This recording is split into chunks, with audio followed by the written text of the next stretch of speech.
clock, my watch, it says about 2:03, and ask for approval of the agenda. Councillor Kroll, thank you. Councillor Diandrad, thank you. All in favor of approval? Thank you. We're approved. Ask for receipt of all the reports, please. Councillor Kroll, thank you. Councillor Diandrad. All in favor of receipt of all the reports? Thank you very much. So we've got three main items on this agenda today. We will have inquiries at the end of this meeting, but we'll go forward and have a good conversation around primarily our general operating budget. The first time we've seen this one, and have a good discussion on that. So moving forward, we'll invite the Director of Finance to present the 2021 Garbage and Organics Program rate increase. Good. Thank you, Mr. Mayor. So the purpose of this report is to request an $8 annual increase to the program user fee to reflect the current costs associated with the extended garbage and organics program. So the residential organics collection program has been up and running for 3 years. Prior to that, the town provided garbage collection services only.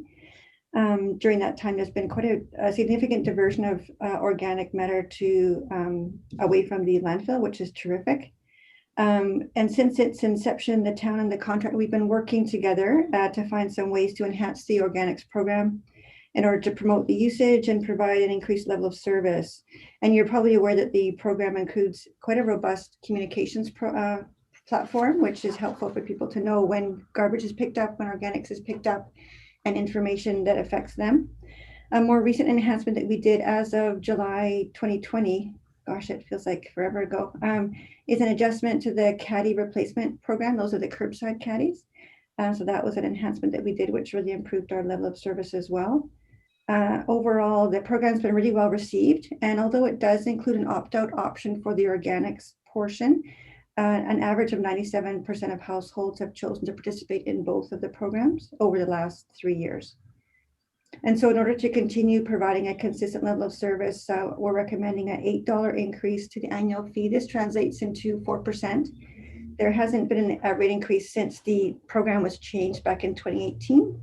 And so it would go from $205 a year to $213 a year for both services.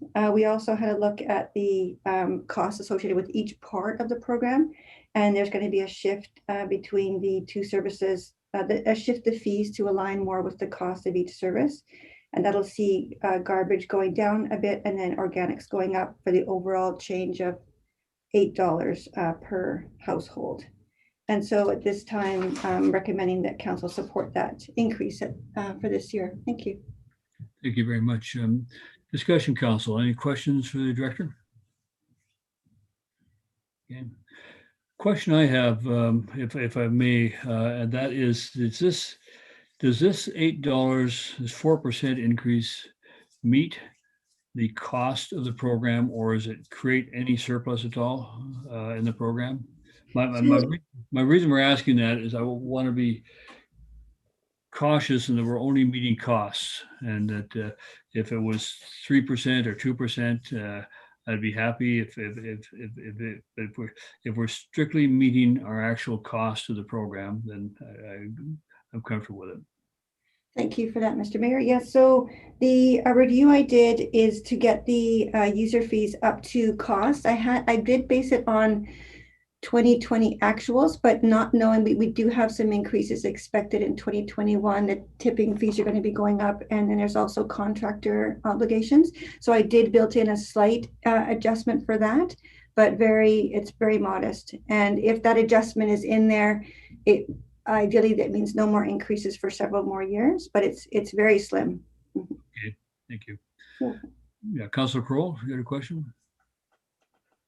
Thank you, Mayor Beamish. No, I was sort of along the same lines as to are we sort of balancing the costs versus the revenues against this project?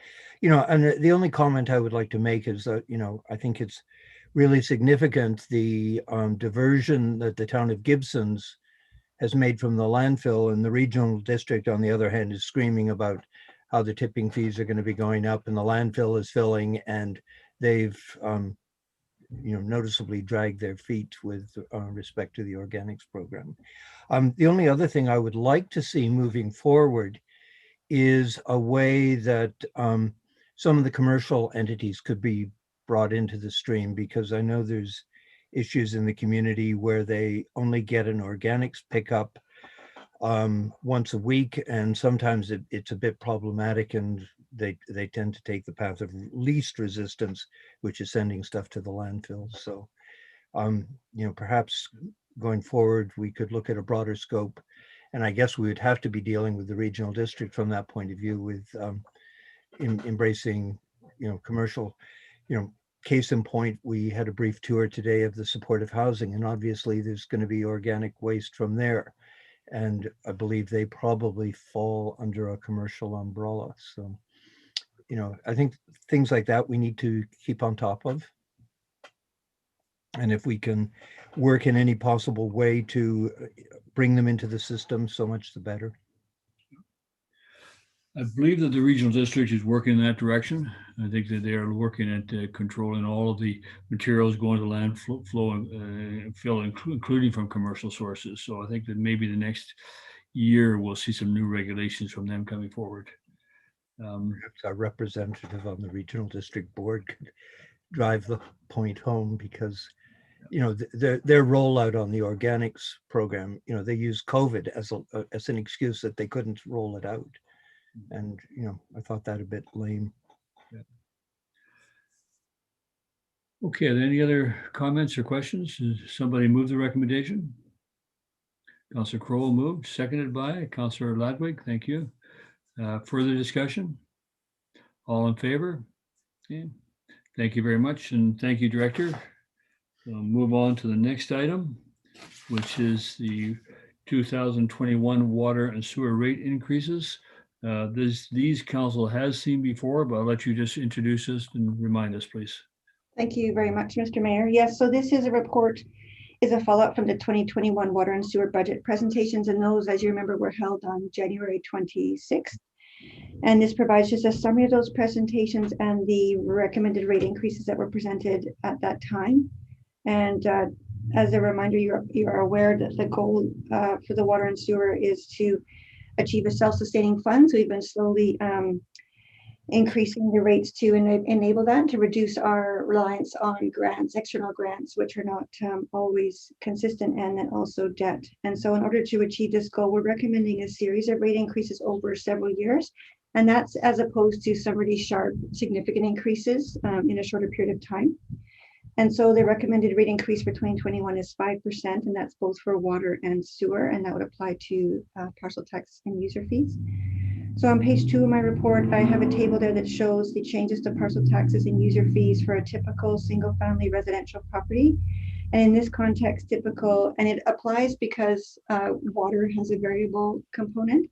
So in this case, typical is defined as a single-family residence that uses about 320 cubic meters of water per year, and there are some that are significantly lower and some that are significantly higher. So that's a typical example. So for water, the annual increase to 5% would be an additional $41.30 per year. For sewer, the annual increase would be $32.02. And as mentioned, the long-term financial plans reflect the continuation of these 5% for several more years in order to get us to that level where we are collecting sufficient revenue. And again, a gradual as opposed to some sharp increases, which can be quite disruptive for households. And the long-term plans are reviewed and presented to council every year. And staff, we do look at efficiencies, both operationally and capital requirements, and then incorporate these into the plan. So we will be, we do make adjustments as we gather more information. But at this time, for this 2021, I'm asking for a 5% increase for both funds. Thank you. Thank you. Council discussion. Councilor Ladwig. Thank you for this report. It's straightforward. I was just wondering, when we were discussing this earlier, I had asked for a long-term projection showing what a typical household would be paying over the course of this 5% increase. until we hit sustainability. And I was just wondering, I mean, the report's here today and that's fine, but I would like to see that built into these reports moving forward. So, you know, overall, what would a typical household pay in, you know, property taxes, utility costs across the board for each home every year? Because we're doing this piecemeal, right? And so I get it, right now it's you know, $40 a year for water, 30 for sewer. It was another $8 for garbage, and we're going to do this every year for the next foreseeable future. I would like to know, I'd like to see the spectrum of what it'll cost when we get to the end of this for a typical homeowner to be paying when we hit that sustainability level. I can comment on that, Mr. Mayor, if I may. Yes, please, go ahead. So on recognizing that request was made on page 2 of the report, I did include that over the duration of the increases, the annual water and sewer increases, they're projected to be on average about $46 and $40 respectively, and that's annual increases as it goes on. And so the water increases are projected to go to 2026.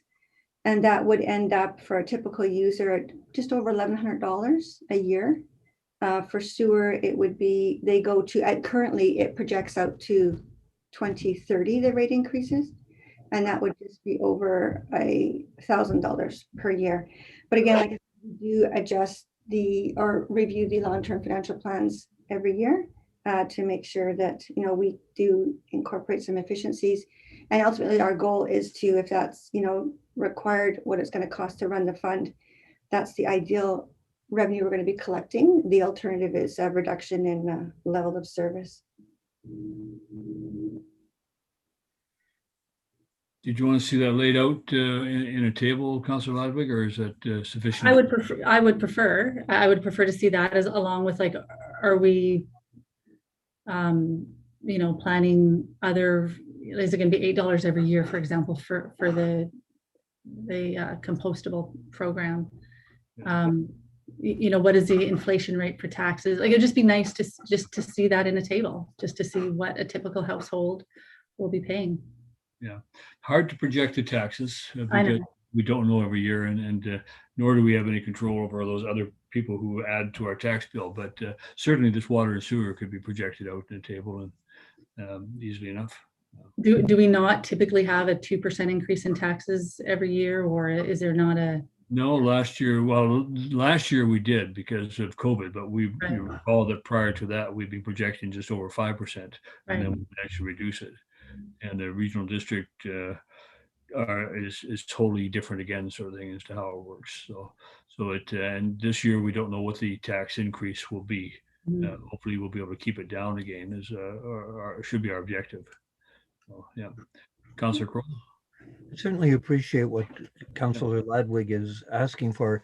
One of the other components, and you sort of referenced it, sir, with your mention of the regional district, is we can do a projection from the town's point of view, but we are still faced with the costs that are loaded down onto us from the regional district. And until they finalize their budget, you know, we won't have that figure. So, and then the water and sewage component is billed separately from the tax bill. And, you know, I'm always sort of amazed is, you know, we have regularly reduced our household consumption of water, but because of the plan that I myself was party in voting to support to get the utility as self-supporting, our water bills go up. So, you know, I guess if it were possible to have a bit of a guide that people living in the community or moving into the community might be able to anticipate what they were going to be faced with. But it's there are a lot of variables in it. So, you know, if you create a table, sometimes it comes to haunt you because people will say, well, the table says this and my tax bill's through the roof. How come? So, yeah, it's a tough one. But I do appreciate Councillor Ladwig, what you're trying to get is sort of a vision of the future. Yeah. If I may. Go ahead, yeah.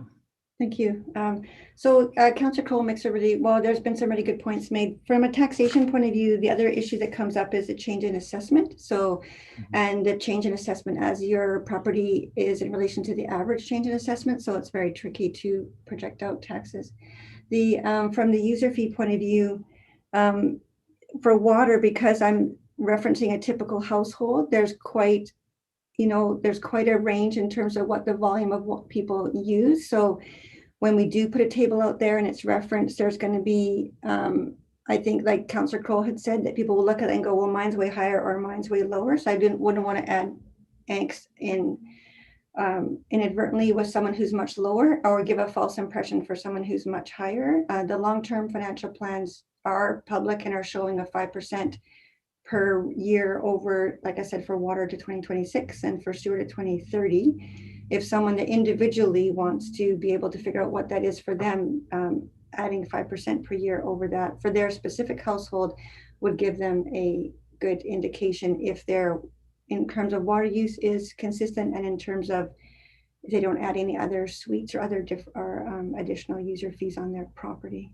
And for garbage and organics, we did the review in 2018, and this is the first increase since then. So ideally, it's not it's really close. It's not like sewer and water where we have a gap between what we're collecting and what we need. So it's really on par with what the fees are collecting, is on par with what we need. So I don't foresee any dramatic changes in there. Maybe keeping up with contractual obligations in the future, but nothing along the lines of doesn't need as much of a gap to fill as water and sewer does.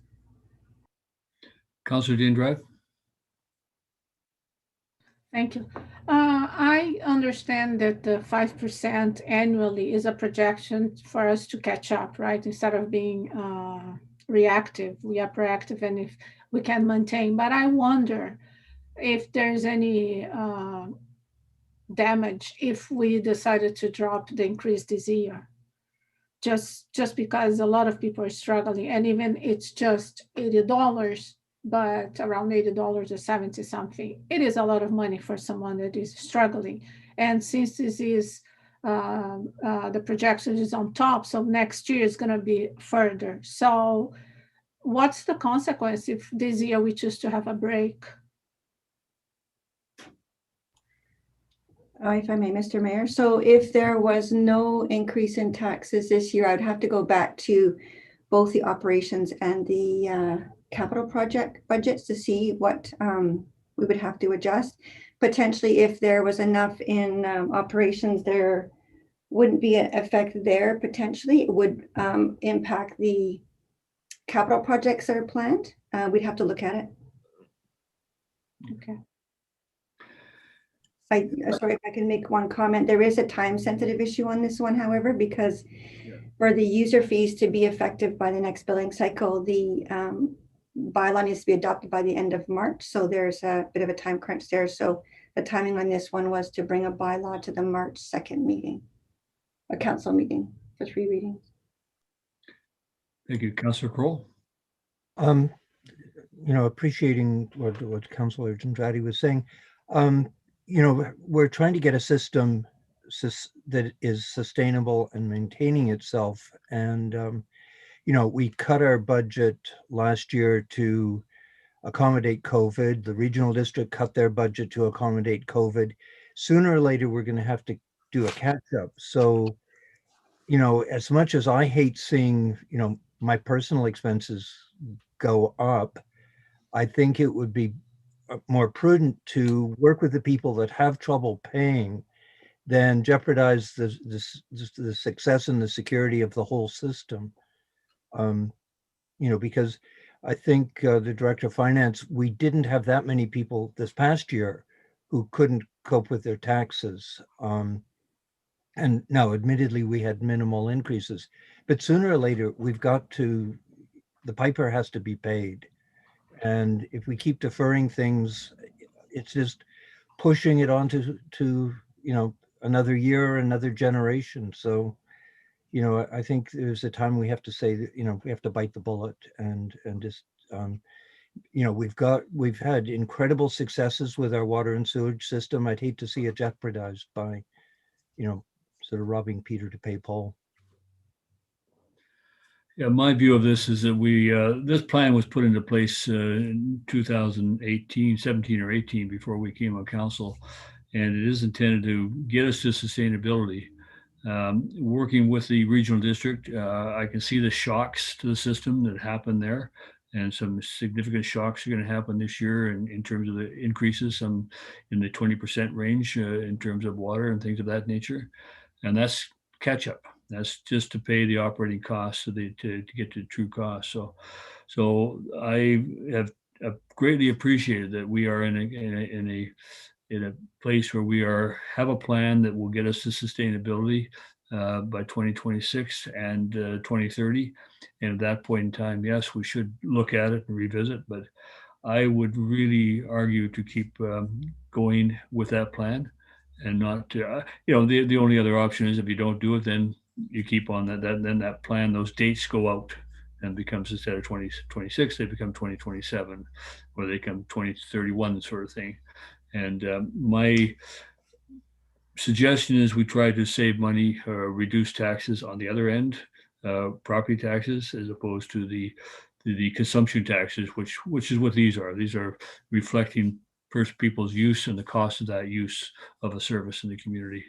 And I think they are, I don't know, it's the 320 cubic meters of water per year.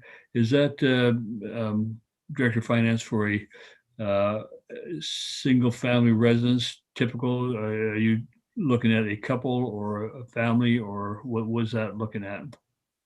It's really, this is one of the challenges with water use.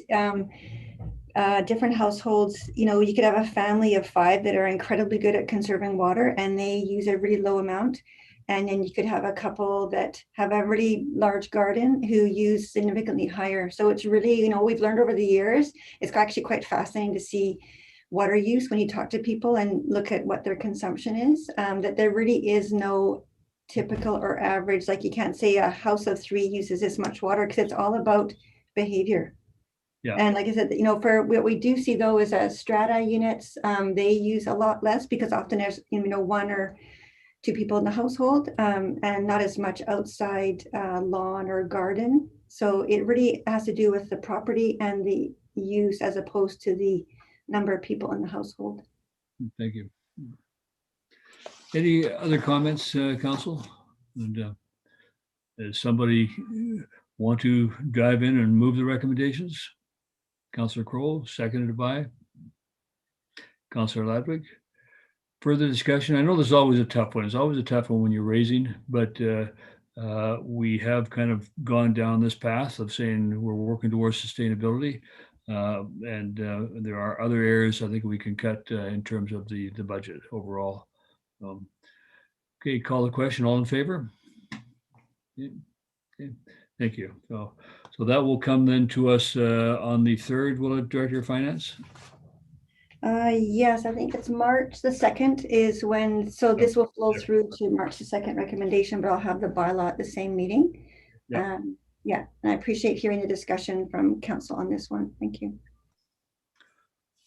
Okay, it looks like you're up again, Director of Finance, and the 2021 preliminary general budget operating budget has been received. There's no resolutions from this today. However, council can look at some of the proposals and change them or add to them. That'll help us get to a number down the next few weeks. So,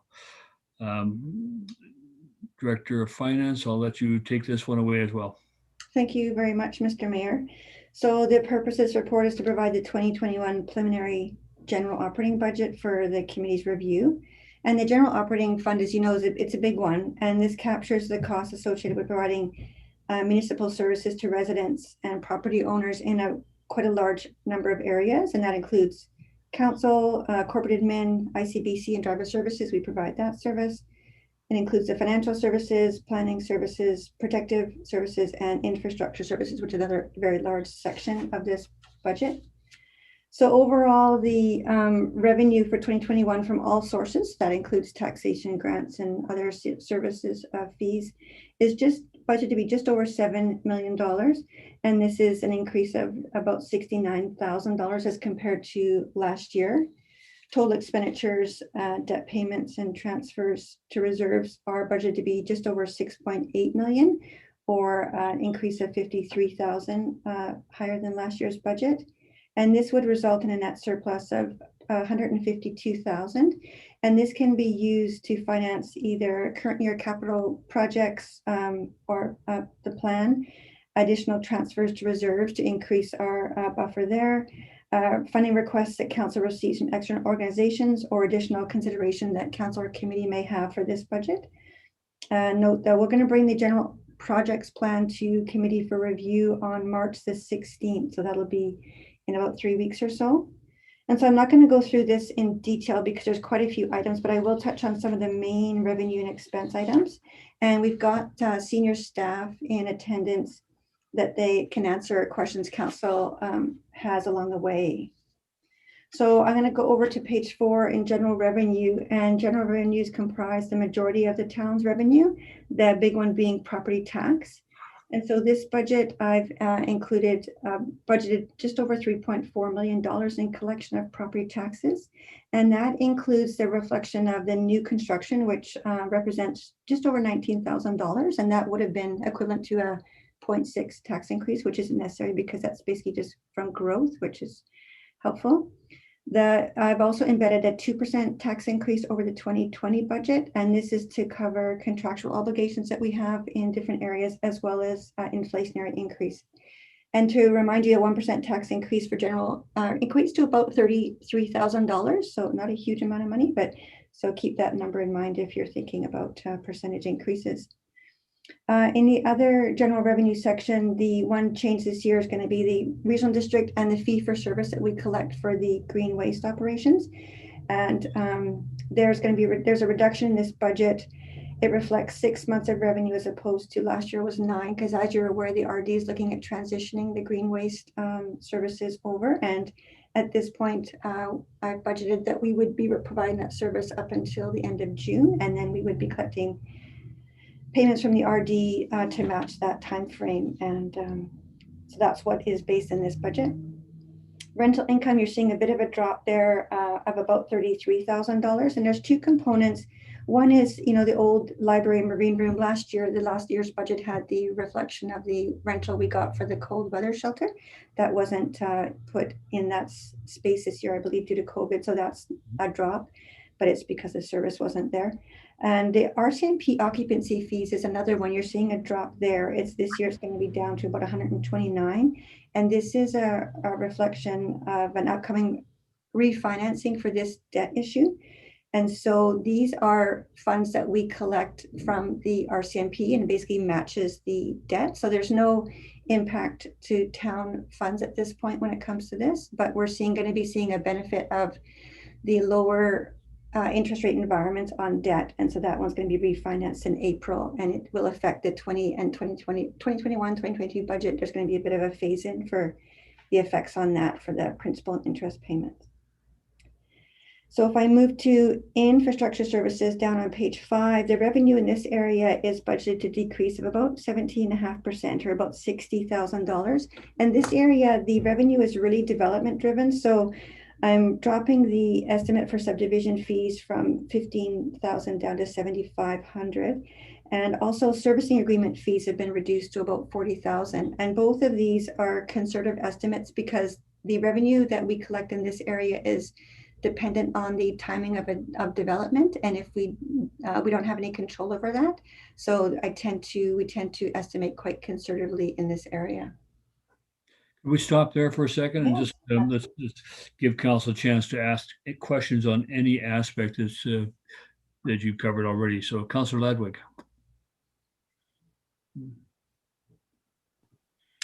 Yeah, thanks, Director of Finance. Just on that last point, are we reducing the estimate on subdivision fees because we don't have any active proposals in at this time? We're not expecting a lot of subdivision projects to come through this year?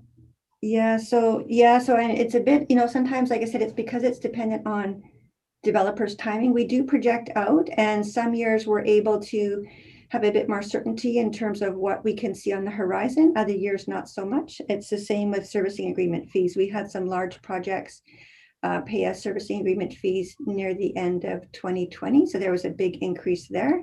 And it's just a timing issue. You know, if that had come in January 2021, I would have had a different number here. So.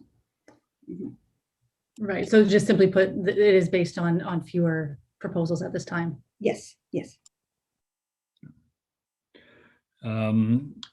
Question on the RCMP income. The occupancy fees. Now, when we become responsible, say, assuming it's April of 2022, will we become responsible for paying those fees? It will no longer be a rental income to us? Yes, it's going to change. Our arrangement with the RCMP, as you know, is going to change if we do reach the population of 5,000. It is still, there is a ratio. We don't pay 100%, but we are going to be, it's going to be a change in those fees. So we won't be able to have the luxury of having the full cost of the RCMP building covered by RCMP funding. Or the O&M on them? That's right. Yeah. Yeah. So that's something to look forward to next year. It'll be a reduced revenue in that area. ICBC driver services. Now that's with ICBC going to online car insurance as of May 2022.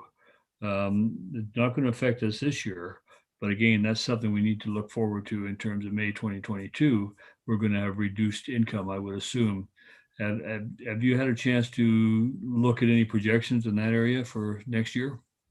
Not for next year. We were looking at this year quite closely because one of the, and it's tricky because it's really undetermined at this point. The ICBC program is changing quite a bit, as you're aware, and our commissions are based on number of transactions, but also value. It's a combo depending on what type. So there's a bit of a shift this year with the reduced rates that we may see a drop in income somewhat. That's why I did a conservative estimate. Lindsay, when Lindsay was here, we talked it over and did a conservative estimate for 2021's revenue. But you know, that being said, the ICBC staff, they provide an incredible level of service, and they always surprise us in terms of how much revenue they generate. So it's always a positive response when we estimate and they come in beyond. So we will be taking a closer look at 2022 once we get a better feel for how that might impact us upstairs, for sure. Yeah, 2022, of course, worries me a little bit because we're going to have increased RCMP costs with reduced RCMP revenue income and perhaps reduced driver services revenue. So that's something that we need to think about next few months. Okay. Anything else up until Infrastructure Services Council? We'll carry on then from planning fees. Okay, thank you, Mr. Mayor. All right, so I'm going to, where am I? I'm going to go to page 6, and operating grants, those are relatively stable this year, which is great. Another area of the final area of revenue is transfer from reserves. And this year they're budgeted to be just over $194,000. And the majority of this, just about 107, is the use of the COVID Safe Restart grant. And this is, so we basically got that grant in 2020, transferred it to reserve, and then we're pulling it out as we need it to cover costs. So this 107 is matching costs on the expenditure side that you're seeing in the budget. And it includes 25,000 for the community grant program that council put in place recently. We have some fleet related expenditures. There's the washroom cleaning. There's some more IT and virtual meeting related expenses, and also some PPE and safety supplies. So that's what that 107 is covering. So that's just basically operation costs in the general fund. We also have some costs over in the water and sewer fund. Any COVID related ones are being covered by this grant as well. Also in this area, there's some unspent money from 2020 that I am carrying forward, and that's 52,000 for a combination of OHS, so occupational health and safety, as well as drainage flushing funding. And then also this is showing the reflection of the unused Sea Cavalcade and Music in the Landing funding from 2020, bringing that back in for 2021's use. And then there's a small amount, $5,000 transfer from Affordable Housing Reserve. And that's just a general amount that we put in case there is planning department finds some needed assistance or some affordable housing related projects that come up to the year. If it's not used, then the money isn't drawn in. It's just a small amount for things that might come up unexpectedly and would avoid a financial plan amendment later. But as I said, the funding is only pulled out of the fund if it's required. So yeah, it's not to cover general projects, it's to cover specific projects relative to affordable housing if they are. Yes, and very, very specific to affordable housing, but just, yeah, generally related to affordable housing, but yeah, don't know what the specific ones would be until they come up, yeah. Right, okay. Okay, we'll stop there again. And council, questions on this section? We just seen. Have we covered all of our 2020 COVID-related expenses? I'm thinking of the Business Watch program that we did, all of the plexiglass and all of the other investments we had to make during the year. Were they all covered off by COVID? Yes, yeah, thank you, Mr. Mayor. So we had a fair number of costs that came in 2020, and you remember, council authorized the payment of the IT replacement, the computer replacement program. So that was a big one. We had some fleet costs and then operating costs in terms of PPE, all the Business Watch ones. We tracked them throughout the year and we brought that funding in. We had a bit of sewer related costs. And I was also able to replenish some reserves as well. So total costs that were used from the COVID fund in 2020 were $298,000. And that was listed in my Q4 report as well, I believe. So yeah, those are definitely taken care of. And so now that left 1.2 million, and this is another 100,000 out of there, and there's a bit in water and sewer so far, and that's from an operational point of view. And so, like I said, we haven't looked at capital yet, and if there was anything in capital that was COVID specific, we would definitely highlight that for council's review. Thank you. And in terms of there's something else I was thinking about as we were talking there, but no, that sounds good to me. Council, does that raise any other questions for council? Okay, then we'll move on to the operating expenditures, where we spend the money. Good, thank you, Mr. Mayor. So I'm going to move to page 7, and this is the general government operations. And so this is a large area. And so we have an increase because it covers a lot of different services that we provide in this area. And so in this case, the category is budgeted at $1.7 million. And there's an increase of about 12% there. And part of that is relating to, we have an increased level of service now with the permanent human resources support that we provide. And so we're able to provide a much higher level of service in that part, which I'm really pleased. And we're really noticing the effect across organization. So that is reflected in that increase. There's also increased, I've adjusted the budget for recruitment costs to match more along the lines of actual that we're seeing here. We are seeing some more costs in that area than we have previously. Recruiting is getting more challenging. You know, we have to be really competitive. So we have a few increased costs there. One area that has gone down in general operations is the budget for professional services and fees. This includes the marina lease, but it also includes some governance training and some bylaw and policy support that we have in place for administration. So it's going to be decreasing by about $17,000. An area that is increasing is the property and liability insurance. As you've heard, that this market, I think they call it, it's hardening. It's getting quite challenging. And so our costs are increasing there. It's about $5,000 in the general fund. It is sprinkled also in water and sewer. So we're seeing some increased costs as well. So because general is such a large area, there's a fair bit of area where the increases can be affected. And this one, the last bullet there, I also put an increase in there of just over $28,000. And this is an oversight from last year. So this is a weird one. We collect, the legislation requires that we charge town properties parcel taxes. And so we collect the revenue, but then we also have to pay them. So it's really an in and out. but it previously the outside wasn't being reflected correctly. So I put that back in, which is partly why that increase is larger. Okay. Any questions on general before I go to the grants and donations, which is another big section for council? No, but I appreciate that you have the same approach to budgeting that I do, that my wife always accused me of. I look at $28,980 as being 28,000. Oh, Mentioned just over 28,000. Well, it's actually just under 29,000. So we have the same approach there. It's interesting. well, it's funny because I was going to correct myself and I was looking going, that's actually 29, but I didn't want to sound like a, a fussy accountant, but it really is 20, almost 29. Okay, so I'll move on to grants, so that area, if that works. Okay. Are you okay with that? Okay. Yeah, yes, good. Okay. Okay. Yeah. So this is an area that I'm looking for some direction from the committee, if possible today, but if not, then that's okay too, but we'll see how we go. So this overall budget is categories just over $340,000. And this is an increase of about 39 as compared to last year. And part of this increase is the COVID-19 community grant, which council authorized recently. So that's $25,000 that was put in place. This section also covers, though, ongoing annual grants to Jazz Society, Coast Cultural Alliance, Track, and Sea Cavalcade. And so those are what we refer to as line items. So they're basically embedded in the base budget. Council did receive correspondence from the Coast Cultural Alliance, I believe it was about a month ago, and correspondence that they're looking for a very slight increase from $1,800 to $2,000 in their line item amount. So I'd be looking for council direction on that, some feedback there.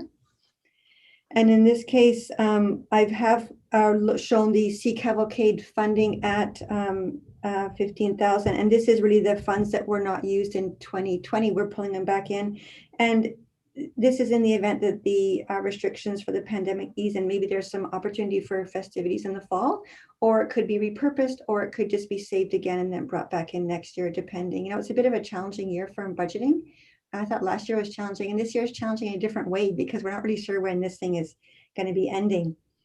The other one is a relatively new item, is the $10,710 for police victim services, and this is a combination of the $8,000 that council approved previously as a line item for victim services, and also the new restorative justice line that council added in last year, which was approved by motion, and that's just 2,710. So that's a new combo this year. And that I used the amounts that were authorized previously as a starting point for this year's budget. And over on page 8, there's another new line item, and this is where I need also council direction, is children's support. So council passed a motion in 2020 to add a new line item for children's support or programs. And I didn't have a direction on how much that might be, so I left the amount blank, but I'm looking for some direction on what amount council might want to provide there. And the other one, I'll just finish up really a little bit and then open it up for some comments. The other area that I'm looking for direction for is the grants of assistance program. So this one is a $20,000 budget, and you're familiar with this program. I've set it at 20,000, and again, looking for some input if committee wants to change that. There is the new intake, this year's intake. The first one, the deadline is March 15th. So it's good to know if council's making any change to this amount, because the policy drives the maximum award, which is 10% of the budget. So it would be helpful if there was a change to this amount, that we have that direction sooner rather than later, so we can inform applicants prior to the deadline of what a realistic amount, or what the total amount that they could be applying for is. And then also, like as mentioned, the COVID community grant is in there as well, and we're administering that program already. We've already started on that. And lastly, there's also the fees for services, and this is Visitor Information Center, youth service workers gone up slightly from previous, Scrito's gone up slightly from previous, and then there's Sunshine Coast Tourism, which is also are no change from previous years for quite some several years there. So that's a big section of the budget. So I'll pause and let council provide some feedback and questions if you have any. Council, do you have any questions on this? Yeah, Councilor Diandrade. Thank you, Mayor. I don't see here the Gibsons Senior Society. I believe council passed a motion to make it a line item. Yes, thank you. And I had Tracy from administration and we dove into the motions, and although I think it was discussed, there was no formal motion. There was for children's programming, there was for restorative justice. The council did authorize last year that you provided, I think it was $2,780 to seniors, but it was a one-time authorization. It didn't say and make a line item. So this would be the point if you want to do that, make that motion like embedded in, and also looking for how much you might want to assign to that line item. Councillor Diendrad, your motion? Yes, to make it the Gibson Senior Society line item in the budget. And How much would you think for a starting line? 5,000? I mean, this year in particular, because of the COVID, they are going to purchase, or they just purchased a commercial freezer. So I forgot, it's a total 6,000 or 6,000 something. Oh, sorry, I don't have the numbers here in front of me. But so that would be what I would like to see this year. Yeah. And then next year we can discuss other things depending on the situation. The question is, did they get a grant for that freezer from any other source? Because they are eligible for other grants. Not that I'm aware. Okay. So is somebody seconding the motion first of all? Now, are you making the motion for the cost of the freezer, or simply a line item of an annual $5,000 or something? I think I would like to, I mean, we are not making any decision today with regard to this budget. So I would like to make a motion for the line item, and then I can check with them the details. And I have asked them to send a letter to me, so I can just check with them. And if they have some grant, we can figure out a different figure. Okay. But do we have a time for that? We do, right? Director of Finance, if we don't put a dollar figure in here today, are you able to come forward to our next budget meeting with a number, or do we need it? Would you want a dollar figure today? Well, ideally today, just because it helps us move along to whittle down where we're going to end up for the capital, so the next meeting is March the 9th, and that would be where we bring any staffing requests, new staffing requests, or potentially some RCMP discussion, or the external organization requests. It just helps us move it along a bit further. The intent, with my understanding of this one, is to be an annual line item, so not specific to a specific purchase, but more an annual amount that is provided to the Senior Society each year, basically regardless of what they would be buying, which is how we do other line items. Is that the understanding? And if that's the case, then potentially the number's a bit easier to determine. Okay, okay, I'll go back to you, Diendrad, then I see other councillors want to talk. So, Councillor Diendrad? Yeah, okay, that's fair enough. But I'm just trying also to ensure that their needs are addressed, because they are offering this program, right? The meals program that have helped a lot of seniors. And I'm sorry that I missed this one. I should have been better prepared, as I usually do. But I know the program has been like crucial. There's a lot of people getting the meals. So whether we take part of the funding from the COVID fund, or we do one shot this year in terms of amount, and then next year we adjust. I don't have a preference. To me, it's just in this particular year, I would like them to get the 6,000 if possible, because they're making an incredible contribution to the town, and they're taking care of themselves as well, which is huge, right? And if I may, sorry, jump in, Mr. Mayor, apologies. I don't mean to rush committee, so if you don't want to make a decision today, that's totally fine. I can work with that. And I did want to mention as well that we do have that community COVID grant up to $1,000. And if they're, showing which they are assisting vulnerable people, they would qualify for that as well. So again, I don't mean to rush you on an amount. So if you just want to do a line and then decide later, that's totally fine. I can work with that. Okay, Councillor Kroll?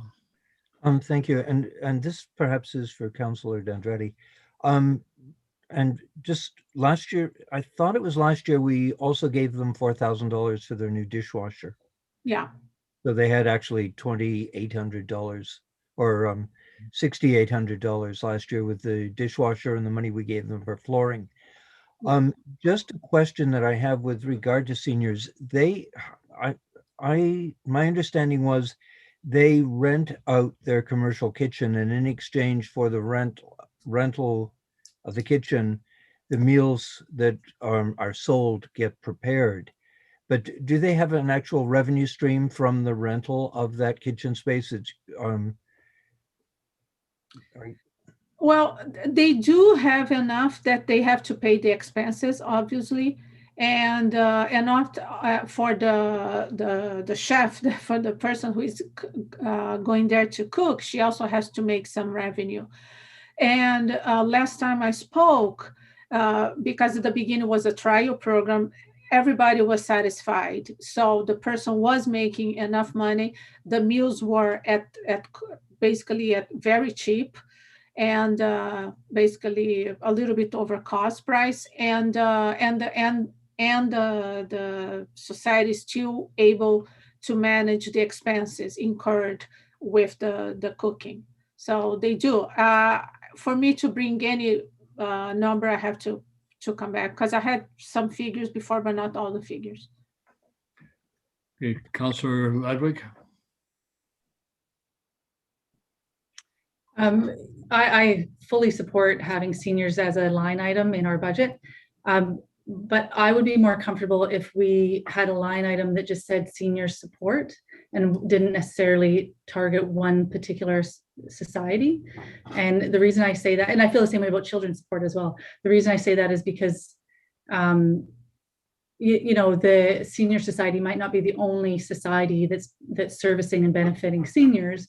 And I wouldn't want to limit it to that one group. So just as an example, say it was a handy dart service that was going to be developing transportation that would benefit seniors. I would still want them in the future to be able to apply for this line item if they could demonstrate that, in fact, seniors were the ones that were being targeted for transportation assistance. That's just an example, but for me, I'm more comfortable having a line item that supports seniors, just like a line item that supports children, and then having a bit more fluidity and flexibility in who can apply for that to support seniors, not necessarily one particular society. Councillor Kroll. I would certainly support a motion that seniors support, and so the Director of Finance has a figure to work with of $5,000. What I would possibly suggest is that we do have this COVID money, and what the seniors have been doing does specifically relate to COVID. So maybe what we might consider doing is, rather than increasing something that would impact on taxation, that we look at possibly put in the $5,000 for senior support into the budget so the Director of Finance can work out the tax implications. But with respect to the senior society, maybe what we should be looking at is funding through the COVID funding to help them if they qualify this year for the 5,000 in seniors, and then it gets topped up out of COVID. But I would be loath to, because we started with 4,000, then we put another 2,800. Now we're suggesting 6,000. It's starting to look a bit like a runaway train, and if it's a tax implication, I'm concerned. So. And I would like to, know, they rent their hall, they have other revenue streaming. So I would like to know sort of a little better, what their financial situation is. I'm all in support of what the seniors do in the community and how they're helping people. But, I think if it's going to be a tax implication, we have to be, cognizant of how we're increasing taxes. Councillor Diendrad. Thank you. Yeah, I appreciate all the comments. I think this year in particular, we do have a meal program that started a lot in function of the COVID, right? In terms of, because in the past, they had food available, but people would come and eat at the facility. So now they have to do the delivery system. So And that's where the freeze, it has to be a special freezer, freezer, because now you're storing a lot of food, and you cannot afford, obviously, to have any spoil. And I think this year, I believe if it's possible, we can use even the full amount from the COVID fund. But I'll get everything in place for next week. Yeah. I do agree with Councilor Ladwig having a line item for seniors generally. We also remember that there's the seniors programs that comes out of the seniors center in Seashell for the coast, and then they look for funding as well for support, and they represent seniors up and down the coast. And as well, there are other programs. The Community Foundation, I think they gave over $100,000 to local organizations for projects. So I'd be interested to ensure that seniors is also being aware of those and taking advantage. But I think what we're hearing, Director of Finance, is we would like to put in line item for seniors generally, and we will fill the number in at a later date. That's good. Thank you very much. Councilor Cole? Would it help the Director of Finance if we put in, an arbitrary, 5,000 at this point, just that she has something there rather than just a question mark, and it allows her to sort of see where things are going tax-wise?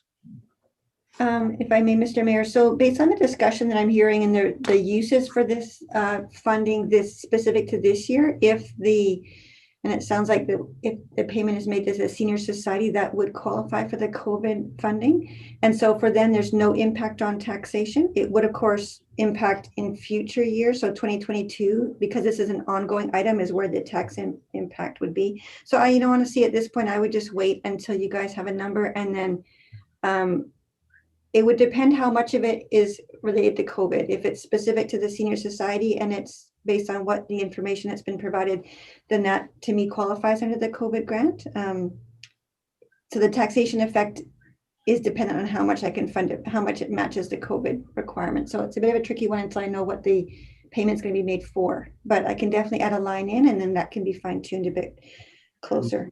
We will fill in that blank for you. Yeah, sure. I have Director Ladwig, Councilor Ladwig. Well, I have a few comments now just in this. I'm just thinking through this grants section in relation to the comment I just made about seniors. And well, so for example, the category that covers ongoing annual grants to the community, such as Sunshine Coast Jazz Society, Coast Cultural Alliance, Transportation Choices or TRAC, and Sea Cavalcade. Again, just thinking about this concept of having a particular society as a line item versus like Sea Cavalcade makes sense to me. Sea Cavalcade is a community event that we fund or that we contribute to. The Coast Cultural Alliance, if I remember correctly, that's for the Purple Banner art crawl. I would rather see things listed for what it is exactly that we're contributing to, if we're going to leave them in as a line item, versus just generally we're giving money to TRAC and not some other society. Do you understand what I'm saying? Yep. It cleans it up. It would clean it up in my mind a bit. Like what do we give? Why is there a line item for TRAC, for example? Just out of curiosity, what do we do with that?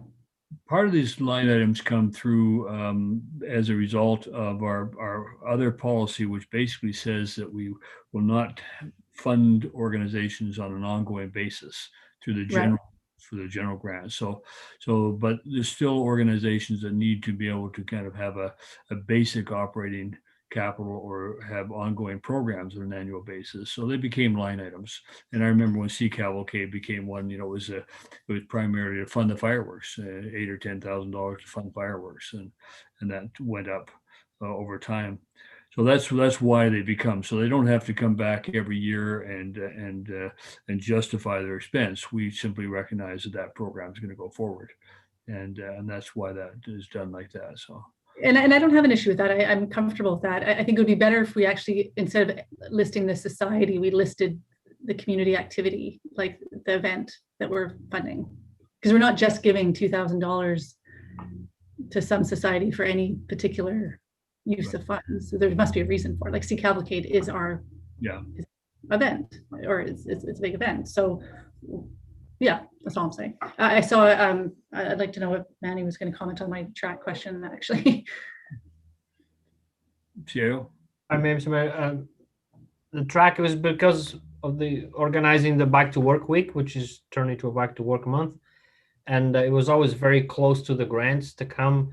And I think a few years ago, I think 2 or 3 years ago, perhaps, sort of became just a regular item. That's to organize back to work week. Or that about that money. Great, yeah. Yeah. So I would like, preferably, I'd like to see it listed that way, so we know what that's specifically what we're contributing to. Councillor Kroll? Thank you, Mayor Beamish. Just for clarification, just because it's a line item in the budget, it doesn't necessarily mean that the group automatically get it. My understanding was some of these have been put in as line items because they kept recurring in grants of assistance, and under those terms, you can't keep applying for the same project under the grant, but it's of community benefit. But for example, Music in the Landing, last year they didn't use all that they had been originally granted in the budget. So am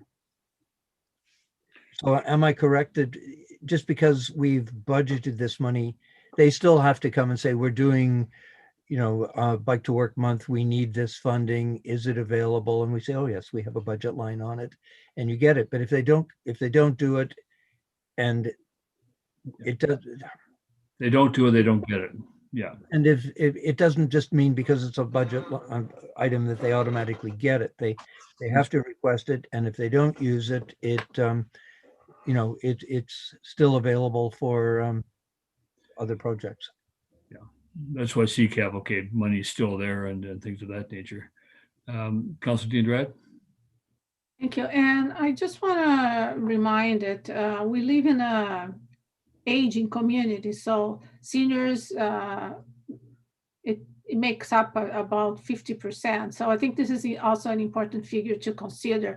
And the moment that we incentive them, I'm quite surprised how they came out from this crisis very strong, taking leadership, doing the program, maintaining activities. So this is it's not just providing money to someone. No, this money, it's transformed in so many benefits, right? I mean, they're being active, they are learning, they are now learning computer skills because the world is changing. And so that's another thing. And I think I would make sure that perhaps they provide some brochure or something in this regard, because I think it's important to remind there too. It becomes almost a year event, right? That they have a lot of activities, and they do charge from these activities, but there's no really big profits, right? It's just to maintain the facility. And plus they maintain their own facility as well. Last year they've done a lot of upgrades. The year before they did incredible upgrades. They changed, they dealt with foundation, they dealt with painting, they dealt with windows change. This year they did, last year they did a whole electric maintenance. So this year is the kitchen. They're encountering, because it's an old building, so they're encountering this, but they're not sitting asking money from the town. They're being really active. So this is really a support that has exponential benefits. So just a reminder. Director of Finance, what happened to Music in the Landing on this list? I just haven't been able to see it. Yeah, Music in the Landing, that's actually going to be reflected. It's reflected in the parks section under cultural programs. That's where it's historically been. So it's a bit of a diversion from this one. Okay. It's under parks. Yeah. Okay, thank you. Yeah. Okay, any other comment on these programs, Councillor Ladwig? Sorry. So my one other comment, and then I'll leave it. Back when we were reviewing the bylaw for the general grants of assistance budget of $20,000, and we decided that a 10% cap would remain or be established. I don't know if I was just tired that evening or what, but I remember at the time thinking, I kind of thought we were building in basically, I would like to see a slight increase, like an inflation rate to that budget over time. And like, I don't know how long we've been sitting at $20,000. Maybe staff have a memory of that, but I'm just wondering if we should be thinking of an inflation rate increase to that. I wouldn't want it to increase the amount that each group could apply for per se, but if we're increasing taxes every year by say a minimum of 2%, should we be increasing a community contribution like that by a similar 2%? Like, or is it just sits there at 20,000?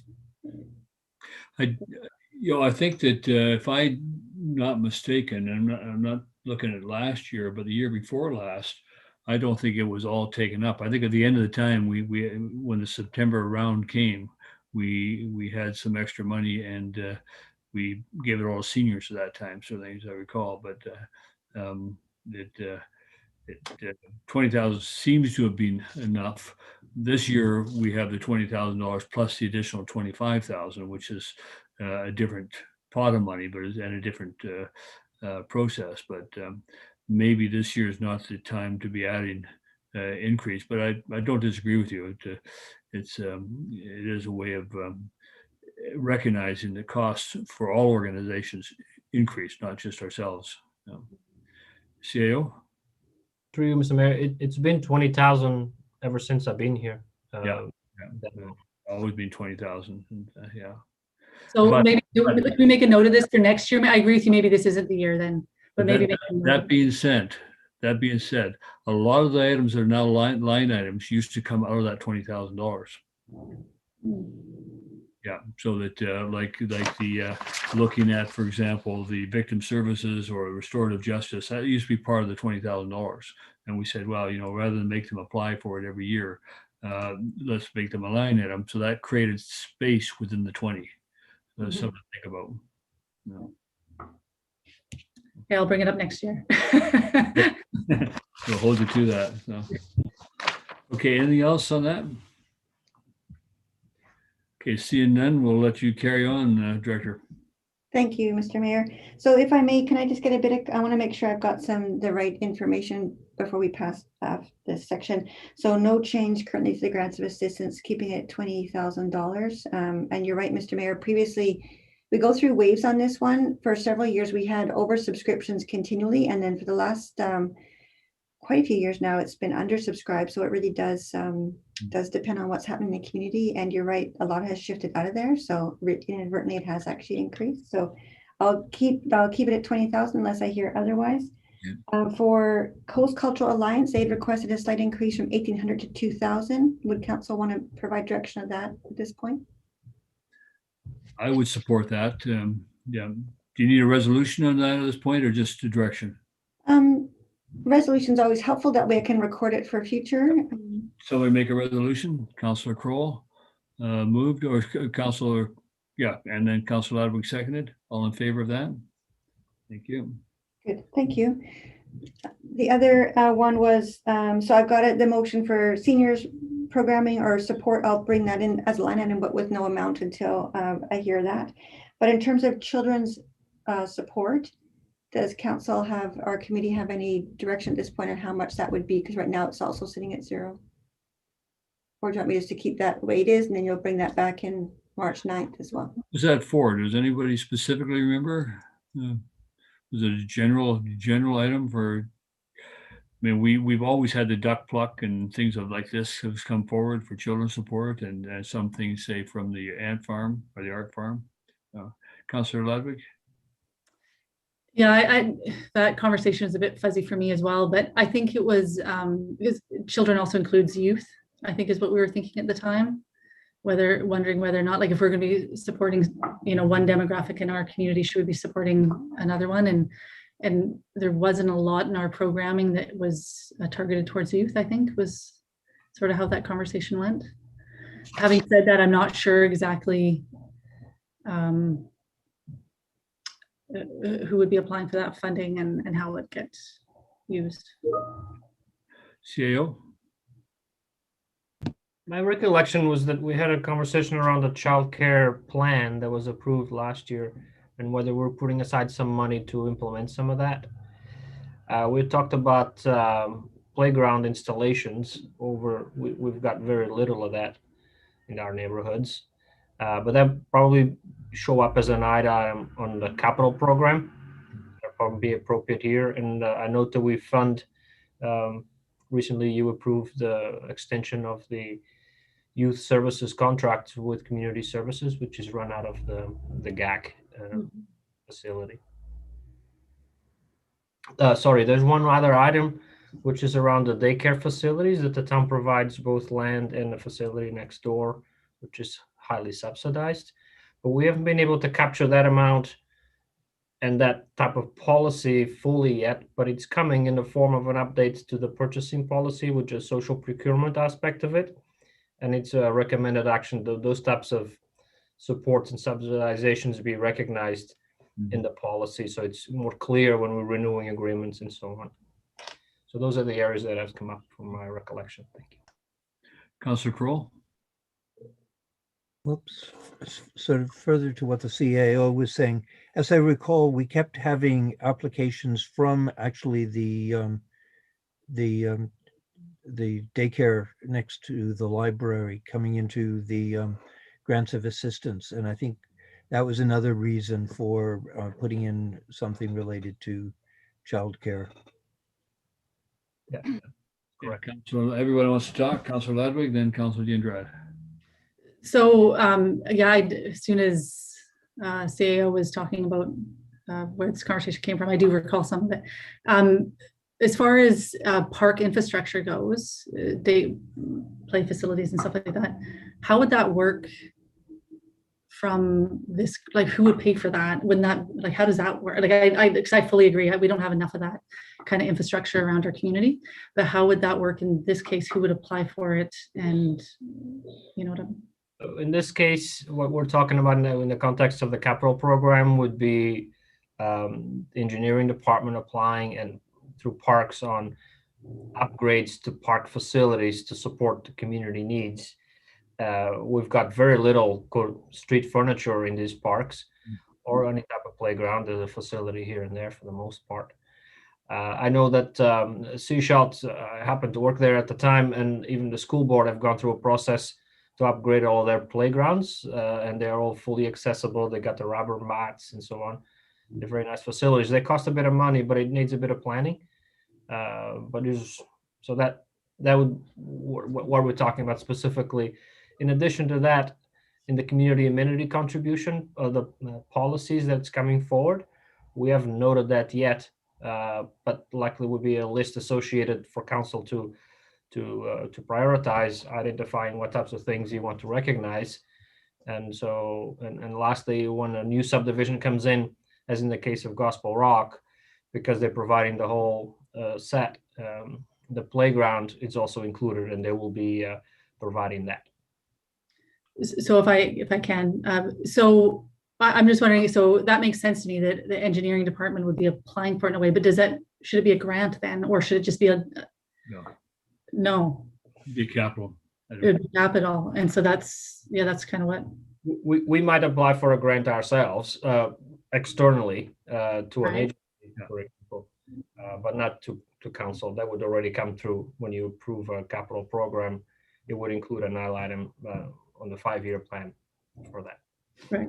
I'm just saying, showing up in the grants and contribution section of our budget. Anyway, interesting. Thanks. Councillor Diendrade? Yeah, I was going to suggest that I feel that every year when we go through budgeting, this is a very challenging topic because we want to be fair. We dealt with criteria and we are trying to adapt. So I wonder for next year, if it's possible to have a report way prior to the budget. I don't know, maybe sometime in October or November or September, that we can do this adjustment, understand what expenses that we moved from the grant to line items. And so it makes like easier, right? And, you know, in the post-COVID, we might have better ideas, but I feel that there's always an element of that we're kind of struggling. So I wonder if this could be a useful thing that we discuss in advance. maybe not putting necessarily the monetary figures, but you know, how do we want to approach that? Yeah, it's it's not just here. Every time this comes up, I mean, I sat with the regional district board. Well, they amended their policy again this year. Every year, municipalities and governments want to change this particular section, having come to grips with it. So, um, it yeah, Director of Finance, is there some research that you can see to be done that could be done this fall and can bring this back to us before budget year? Mr. Mayor, so I could, so this section is traditionally, like as you mentioned, there is individual societies that are line items. So the payment is made directly to them. So Sea Cavalcade, Coast Cultural Alliance. The areas where there's a bit of a diversion is the two other areas is the grants of assistance and the COVID grant. They require applications. The slight change I'm seeing this year is these general light items in terms of seniors funding and children's funding. There's no trigger for the payment or the application. So it would be helpful for council to have an idea of how you might see that being administered.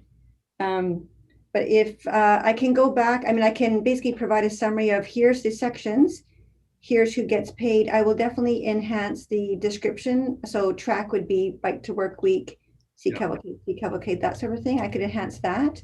I'll get that changed for next iteration of this budget presentation. But I could aim for the fall if council wants a report that basically outlines, here's the history of this section and what people have given. I can do it my best. It's tricky to see them coming out of grants of assistance because you're right, often the new line items are a result of grants of assistance conversations. And I was looking back and I was looking at the motion right now as you're talking to see if I can find the children's one. I haven't found it, but I did, oddly enough, and I can't believe I didn't see it. We didn't find it. There was a motion last year for the Gibsons Senior Society to become a line item, but no amount was outlined. So unfortunately, I put you in a bit of an awkward spot where I'm not sure if you made that motion for the Gibsons seniors. Yep, we haven't made it yet. So what we're going to do is come back with a number for you on that one. Okay, but the motion is specific to the Gibsons Senior Society as opposed to a general, which makes it in some ways from an administration point of view a lot easier to administer because you know who you're paying as opposed to. But if council wants applications to come to them, that's an option as well. And the other organizations can come forward with an application to the $20,000 pot. That's right. That's right. Yes, absolutely. Yeah. And overall, council, I would just point out to you that the increase that we're seeing in this section this year of 23,349 is coming from COVID, not from taxation. So it's basically holding the line slightly decreased than from last year. So that's something to think about right now. So, but if we add in for seniors, if we add in for children, it will be an increase to taxation. Councilor Diandrade? It's just a clarification because my understanding is that we had made a motion to add the Gibson Senior Society as a line item. And then we were going to make a motion and then there was a comment from Councillor Ladwig just to do general. So now I'm confused. Are we still? Yeah, no, what happened, what the Director of Finance is explaining, she just came across the motion from last year to make the Gibson Senior Society a line item. So we don't have to do anything with that. Okay, so just, okay. So we did. Other senior activities, other activities such as the one that comes out of Seashells annually could apply directly for the $20,000 amount sort of thing. So all we need to know now is how much we need to fund the Gibson Senior Society and the Children's Project. And if we could leave that to the next meeting, think about those two items and bring them forward at that time in terms of funding. And so the only motion we have passed is the one for the Coast Cultural Alliance, increasing them from $1,800 to $2,000. Okay. Thank you. Okay, are we okay to move on then? We'll go on to municipal buildings. Thank you, Mr. Mayor, and my apologies for, oh, I see the council library, well, my apologies for the Senior Right. Society one. We looked high and low, we must have looked all the way around it, and it was right in the middle of us, so apologies for that. Councillor Ladwig, go ahead. Just one final food for thought as we're thinking about the children's one, just based on what the CAO said about, park benches and that sort of thing. Maybe we should all think about whether or not it would be worth having a line item for children's support in our budget, but not necessarily in the grants, and just something that more that Parks and Rec and engineering can, like, if we just are setting aside a small amount of money focused towards children, Yeah. that's, do you know what I mean? That's dedicated for them and that they can use that funds for that purpose as opposed to a grant situation. Food for thought. Thank you. Okay, sorry, Director of Finance again. No, that's good. Thank you very much. Yeah. Okay, so municipal building. So we're on page 8. Yeah. Municipal building. So this category is increasing by just over 10,000. And the bulk of this one really is, we have a new addition in this section, and it's a addition of $15,000, and it's for the required repairs and maintenance that were identified as the council may remember in 2020 there was a building assessment project that was done, and the results are coming out now, and it's identifying what repair and maintenance we need to do. So we've started incorporating that into the operations budget this year, and so in the 2021 there's 15,000 in this section, but there are more, and it's expected that the additional costs will be reflected in the capital projects plan you're going to see in a couple of weeks, and that will give you an idea of what kind of costs that we're seeing that are going to be required that are associated with our buildings. And that came out, like I said, from the assessment that was just completed late in 2020. So that's a very specific change there. Page 9, infrastructure services and public works. This is a really large area as well, similar to general government. And this one is setting to decrease of about 45,000 or 2.6%.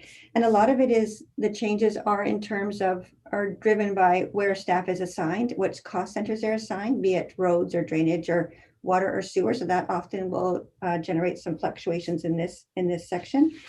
And the one area that is increasing in this one that you're going to notice is drainage. And this is due to the 2020 program for the CCTV and the flushing programs weren't able to be done because of COVID. And so the funding was carried forward to 2021, but then also the associated costs. So even though the costs are going up, the 2020 program is funded, but in the budget, the expenses are showing both the 2020 and the 2021 programs to be completed this year. So that's why you're seeing an increase in that section. Solid waste, we talked about that under the early report at this meeting. I'm going to skip to planning services. This is the bottom of page 10. And so this section is showing a budgeted decrease of about $37,000. And the decrease, it's part of this has to do with funding coming in and out and of certain areas. And this last year we had council had authorized $70,000 payment to the Sunshine Coast Affordable Housing Society. So that showed up in this section. So this year it's not there. So there hence a decrease. This is being partially offset though with an allocation of admin support to the planning department. And it's just recognizing the admin support that's has been provided. We're actually formalizing it, allocating the admin support there, as well as we've put in a bit of increased allocation for overtime. And that's to recognize that there's been some more evening meetings and make sure that the support is being provided for that. Regarding parks and cultural services, this section is increasing by just over $10,000, or actually close to $11,000. It's not a huge amount in this section given the size of the department. A portion of it relates to COVID. So you see the COVID costs in this section, and this would to do with the additional porta potty rentals or safety supplies or the washroom cleaning. So these again are covered by COVID funding. So as I mentioned, about 107,000 of our operations expense are covered by the COVID grant. Again, we're really fortunate to have received that grant. It's been really, really helpful. This is the area, Mr. Mayor, you mentioned about music in the landing, and this one sits under the arts and culture section. So I've reflected the 14,500, which was basically the unspent money from 2020, knowing that potentially the full program wouldn't be able to be provided in 2021. However, I made sure that the 2022 budget is back up to the 18,900, so it doesn't get dropped inadvertently. But this one, again, if it doesn't happen, it can either be repurposed or just again carried over to the following year. Okay. Yeah. Okay, let's stop there for a bit and give people a chance to catch up their thoughts and comments. Questions or comments, and anything running in from municipal buildings through to where are we? We're being at parks, I guess. Question I have on bylaw enforcement. Now, one of the things that I've raised with our CAO and corporate officer is the need for, I think, increased bylaw coverage. Now, whether it's bylaw or whether it's a support person, public safety officer of some sort, to work with the supportive housing and the community for the next 6 months, once that thing gets going, to kind of address concerns or be proactive in some concerns that might be come up. There is a new program that that has been announced, will be announced shortly, funded by the province and supported by the UBCM. And it is called the Strengthening Community Services Program. And it's focusing around homelessness and shelters and neighborhood liaison. And that caught my attention because neighborhood liaison might be the kind of person we're looking for, somebody that would concentrate on working with the neighborhoods and identifying, dealing with liaison between them, police, supportive housing as issues may arise. So that's a grant program. It's not available yet, and that CAO is aware of it now. And if it is, the date I'd circled in the conversation is April the 16th. So it gives us something to think about. But right now we don't have really good coverage on bylaw. And what I'm looking at is saying, if we get a 6-month person on bylaw enforcement that could cover off weekends and evenings. So it may be working from, instead of the traditional Monday to Friday, 9 to 5 sort of thing, it'd be working, say, Thursday through Monday, from 12 to 8, something of that nature, so that they have a little bit different kind of coverage and eyes on the street for us. So something to think about. We'll maybe talk about that later, and we'll find out more about that grant program. But I think that we need to look at some kind of a support for that program that is coming into place in the community starting tomorrow. People will be populating that building. So thoughts on that? Anybody? Yeah, Councilor Crowell? I think it might be quite valuable, Mayor Beamish. The other thing, you know, in the report we had last week, we saw the huge increase in, you know, bylaw files. So, you know, there were more than 2 a day in a lot of cases. So having an extra person in that area would, I think, be immensely helpful. The other thing is our short-term rental bylaws still sort of dangling. So to that end, a lot of people who perhaps would have been engaged in short-term rental didn't take out business licenses last year. I'm not really sure on that, but I'm suspecting because it was a big question mark, a lot of people didn't. So I can see once we have clarification on the short-term rental, there's probably going to be a greater need for bylaw, and certainly the hours, because I know when there've been issues of noise complaint, it's never during business hours. It's usually evening, late evening, and it's definitely problematic. So I think there is a huge need for you know, the additional bylaw support. Councilor Ladwig? I've had Councillor Kroll brought up the noise bylaw, which is a good example. I'm not really sure which bylaws would need enforcing so much on the weekends. The one comment I will say that I've heard, made in the community or made to me is a request to have the community watch program brought back. And maybe that's something that to address some people's concerns or whatever, if it was during the 6-month period while we're going through this adjustment period, whether this grant that you're referring to could go towards that. I think that'd be really valuable, because people have asked for that to me in the community. Challenge with that program, we would want to do it differently, because it's a very time-consuming program for our staff, and of course lining up the volunteers to deal with it sort of thing would be the issue. But yeah, we certainly is some, as long as it's truly for a purpose that exists and not for monitoring construction sites, I'm okay with that. Right. Yeah, because I think there's a certain onus on developers or builders to monitor construction sites. So, yeah, right. Yeah, I think so. So I think that's could be in that whole liaison area there could be, we could look at in there. And in fact, that could be somebody, we hire somebody under that to set up and run that program.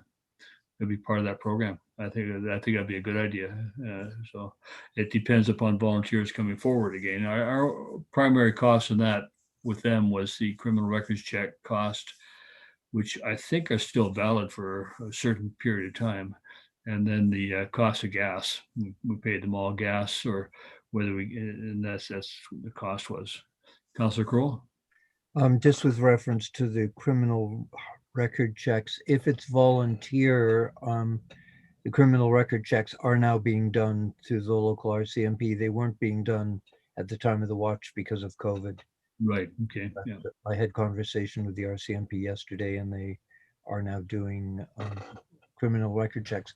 The only problem is if there's a name DOB match with a criminal file, and you have to go through fingerprints, then it's a little longer, because you have to set up a separate appointment to do that.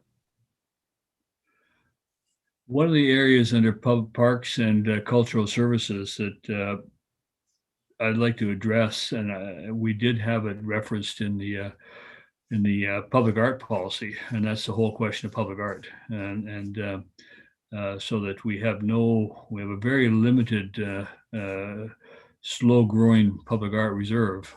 My next iteration in the local is going to be about funding public art, but I think that's one area that we don't have any capacity in right now. Whether you'll recall the policy recommended a couple of options. One was that out of an amenities program or a charge against building permits and things of that nature. So we need to look at how we could handle that if we go forward with that. So it is interesting to see, though, that some of the costs we're putting into the budget here when we're talking about increases, like, and I'll take that line item on the top of page 11, the overall the costs associated with cultural services to increase by 10,727 to 801,025, portion being COVID related. I want to make sure that those COVID related portions are closely monitored and don't become part of base budget next year, so that next year our base budget is suddenly $801,025, and we just keep on increasing. I mean, we want to make sure that as COVID is that when COVID is finished and the COVID funding is finished, that the base budget drops down to whatever the reality of the base budget should be. So we need to make sure that we're not simply increasing base in a lot of these cases by using grant money that we then add 2% on next year, sort of thing. So I can comment on that, Mr. Mayor, if I may. So yes, it's a really important point, because the COVID funds are one-time funding and it's very specific. And so in the budget sections, the expenditures departments have identified COVID expenditures specifically, and then I use that to match the grant funding. So it's really clearly identified, and the future budget 2022, we're seeing, estimates of it being dropped. So we're definitely aware of that component. Yeah, thank you.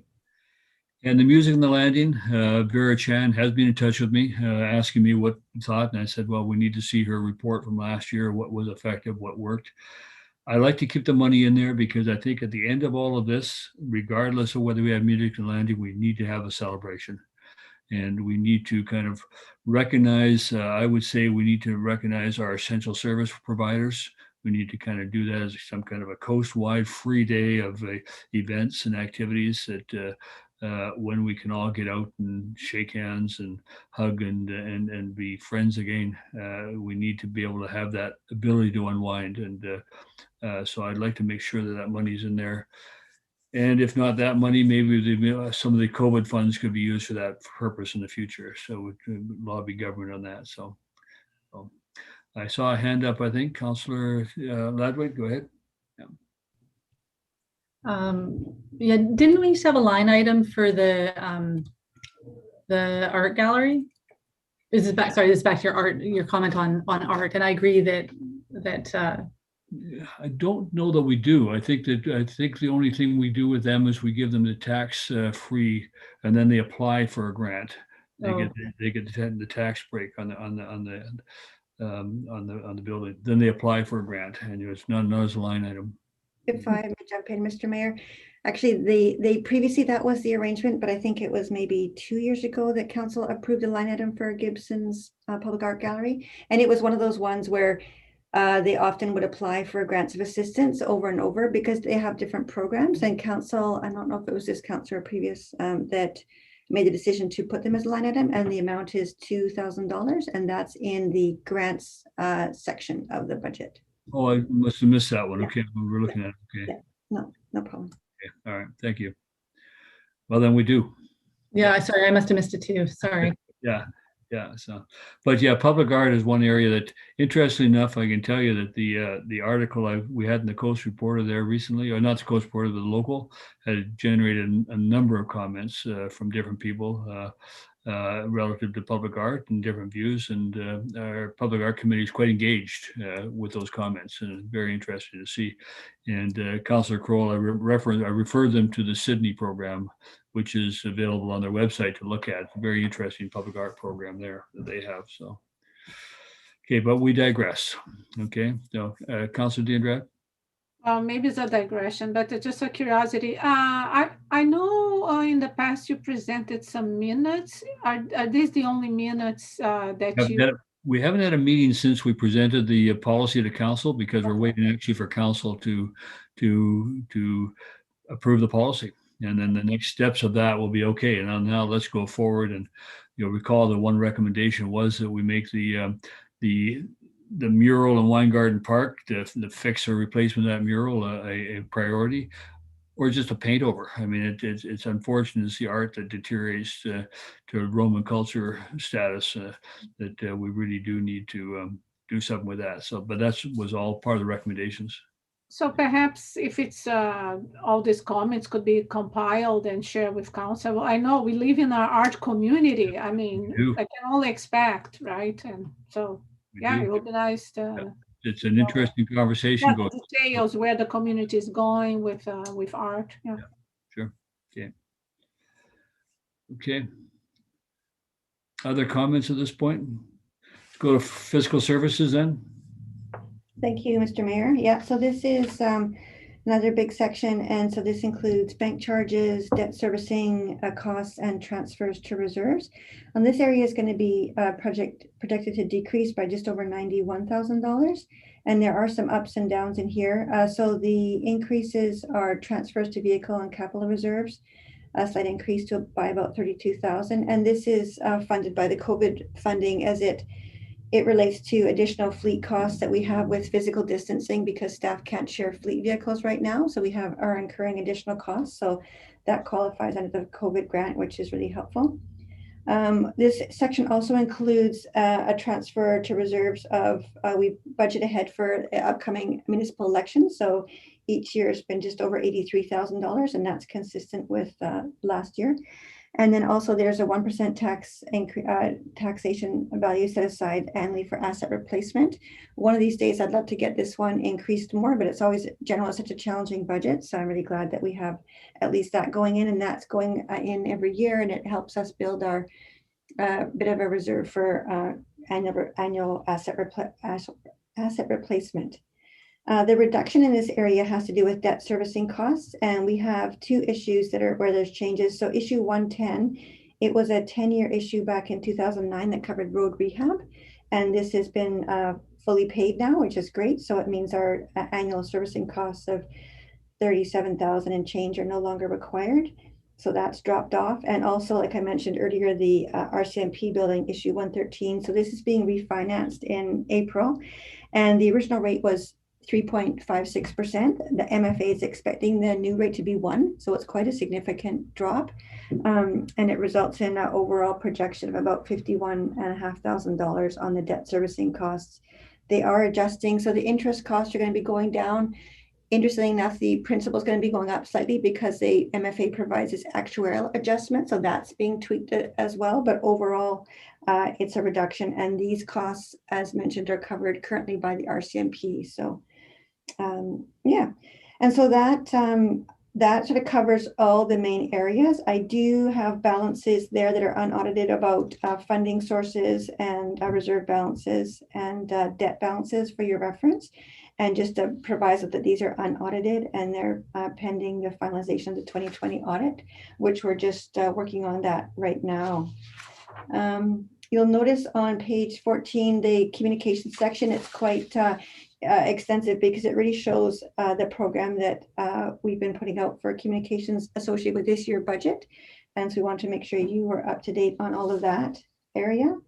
The survey that was conducted in December is going to be coming to council on March the 2nd. So that should provide you with some good information in advance of the next March meeting. And so next steps, we've got rates, fees, and charges coming to the March 2nd regular council meeting for 3 readings. Continue with the general budget operations on March the 9th, and that's a special committee of the whole. And that would be where we're going to be bringing forward any staffing requirements. That could be an RCMP funding discussion if you want to have that. I could bring also the business tax ratio, give you a sense of where that's sitting, just to confirm where you want that to land again this year. And then, as mentioned, that'll be followed by March 16th, capital project plans. So that's sort of the short-term next steps. So yeah, I think I've gotten the feedback I need at this point, which is very helpful. Thank you very much. And like I said, we're still open for questions if you have any. Question on the reserve funds. I do refer to this public art reserve. We don't show it anywhere. Where do we hide that? That one is part of the community amenity reserve because the community amenity reserve bylaw, it includes public art. So it doesn't have its own, and that's often how we will, well, it also is an area where we will get a contribution is through development, but it's part of the community amenity bylaw. So it's part of that reserve. I'm hoping to get that built up. And Mural Haynes Fund, the 206,000. Did we expend 5,000 out of that to the regional district? They only asked for just under $700. So we gave them that money. So that's all that and it was used for plexiglass, I think, barriers at the pool. So so they were really appreciative of that funding, and we did make that payment. Yeah. Good, appreciate that. Councillor Kroll. The Director of Finance just sort of mentioned it in her last comments about the RCMP funding, because I believe last year we had put, 2% in the budget for to go towards a reserve for when we are faced with the additional costs of police protection, and we did pull it out. It is something that's going to come forward, inevitably. And I think it was projected that we could be looking at trying to cover a $700,000 cost. So I would really, if it's humanly possible, to get that funding back into the budget so we don't get slammed when the reality finally hits, which could be as early as April 2022. Yeah.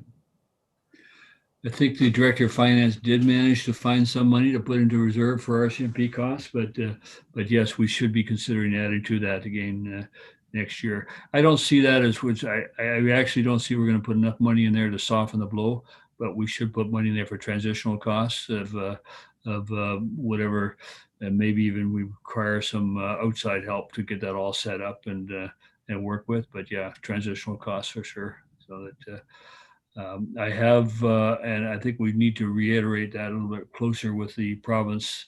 They are doing this Police Act review right now, and it's a Police Act that determines the funding levels and funding timing and requirements. I have asked that for our purposes, that the funding be delayed by one additional year, if possible, but I haven't had a chance to have any formal conversation on that. It's something I sent through to Patrick Weiler on comments on the federal budget, and maybe there's something that could be done on that. So, Councilor Diandrad?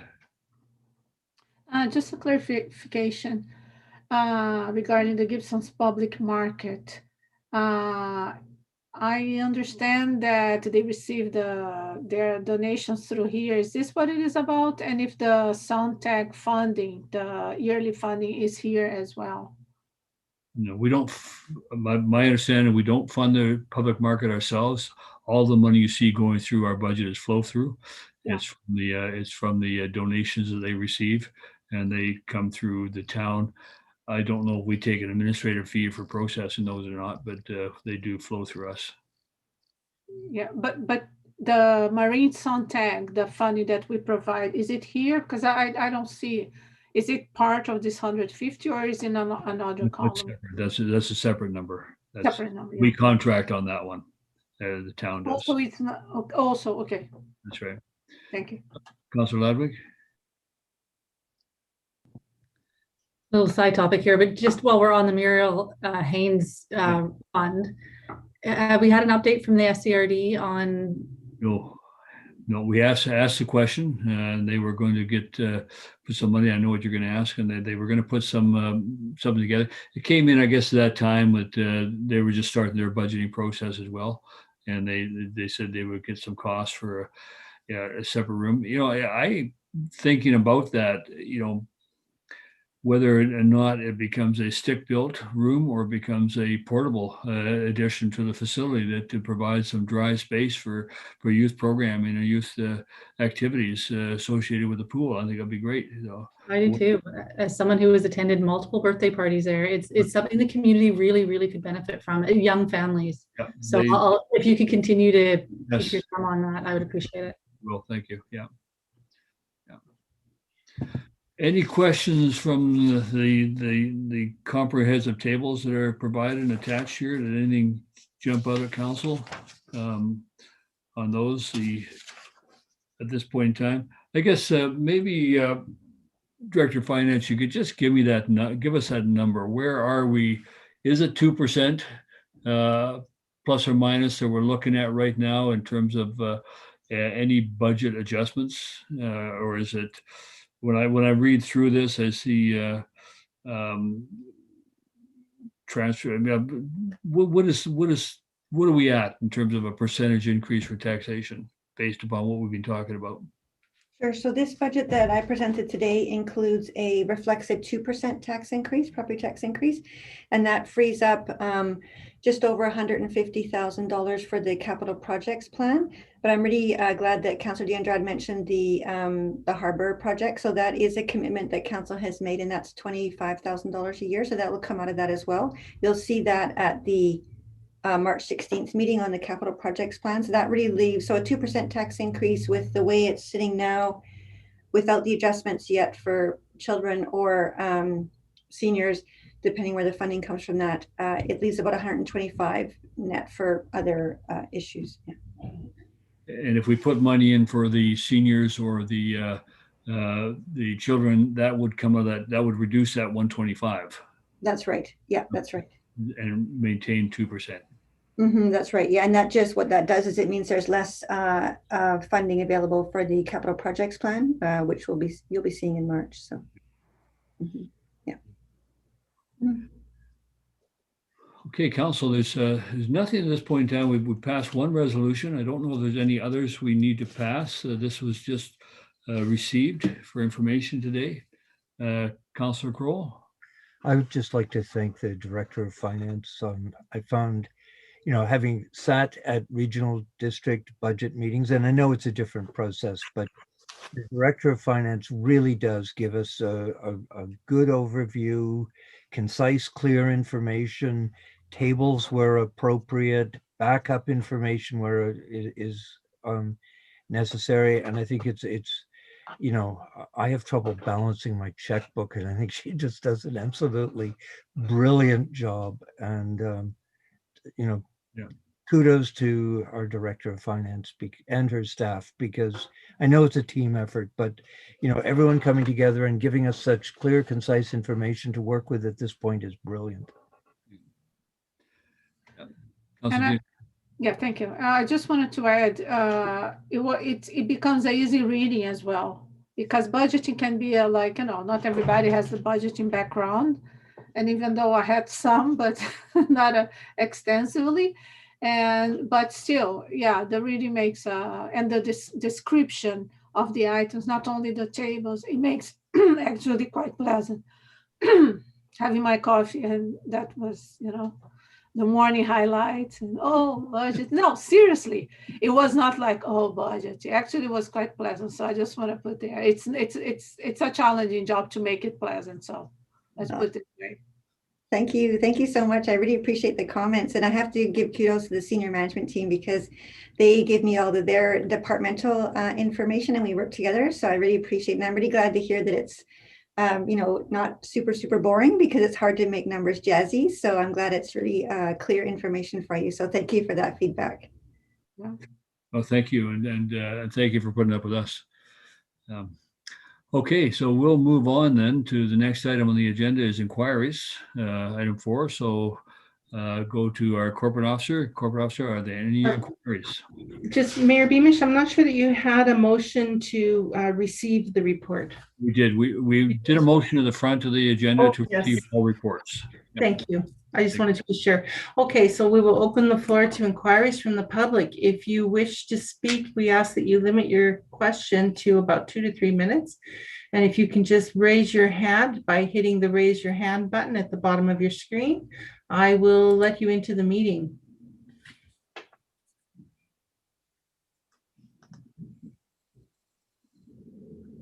Don't see any raised hands, Your Worship.